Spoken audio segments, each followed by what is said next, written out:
మేమందరం ఇలా కలిసి చాలా రోజులైంది. అసలు మ్యాటర్ ఏంటంటే మావా, మేము చిన్నప్పుడు చదువుకున్న స్కూల్ ఫ్రెండ్స్ అందరం ఈ రోజు కలవబోతున్నాము. అలానే అరకు నుండి ఎస్కోట స్టార్ట్ అయ్యాము, నేను నా ఫ్రెండ్. మా వాడు బస్సులో ఇంకా నీట్ గా స్లీప్ వేసాడు. ఇంతగా ఎక్కడ మీట్ అవుతున్నామో చెప్పలేదు కాదు. విజయనగరంలో మా ఫ్రెండ్ వాళ్ళ అక్క మ్యారేజ్ అన్నమాట.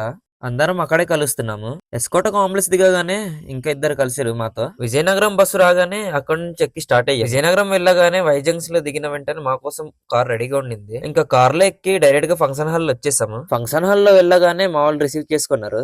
ఆకలిని ఆగలేక ఇంకా అందరం తినడానికి వచ్చేసాము. ఇంకా అందరం ఒకే దగ్గర కూర్చొని చిన్నప్పుడు మెమరీస్ అలా మాట్లాడుకుంటూ తిన్నాము. మేమందరం ఇయర్లీకి ఒకసారైనా కలుస్తూనే ఉంటాము. మా ఫ్రెండ్ వాళ్ళ సిస్టర్ మ్యారేజ్ అన్నాను కదా, వీళ్ళ సిస్టర్ మా జిగ్రి దోస్తీడు. ఈ ఫంక్షన్ హాల్ లో ఉన్న వాళ్ళందరూ మాక్సిమం అందరం ఒకే దగ్గర చదువుకున్న వాళ్ళు. పెళ్లి కొడుకు పెళ్లి కూతురు ఇద్దరు కూడా తినేసి పెళ్లి కొడుకు పెళ్లి కూతురు ఇద్దరిని విష్ చేసి బేచ్ అందరూ కలిసి ఒక గ్రూప్ పిక్ తీసుకున్నాము. ఇంకా అక్కడ నుండి స్టార్ట్ అయిపోయాము ఎస్కోట. మేము వెళ్ళక ముందే మా ఫ్రెండ్స్ ఇంకా చాలా మంది తినేసి వెళ్ళిపోయారు. ఎలానో అందరు వెళ్ళిపోయారు కదా అనేసి మేము కూడా అక్కడ నుండి ఎస్కోట స్టార్ట్ అయ్యాం. ఎస్కోట వెళ్దామని చాలా సేపు బస్ కోసం వెయిట్ చేసాం, కానీ ఒక బస్ కూడా రాలేదు. ఒక పక్కన అరకు వెళ్ళడానికి లేట్ అవుతుంది, బస్సులు కూడా రావట్లేదు. అలానే ఆటో ఎక్కేసాం. ఆటోలో టైం పాస్ కావట్లేదు అనేసి మావాడు సింగర్ అయిపోయాడు.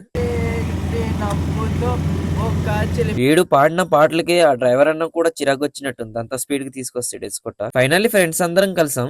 ఇంకా మేము అందరం కలవాలంటే నెక్స్ట్ ఇయర్ గెట్ టుగెదర్ కోసం వెయిట్ చేయాలి.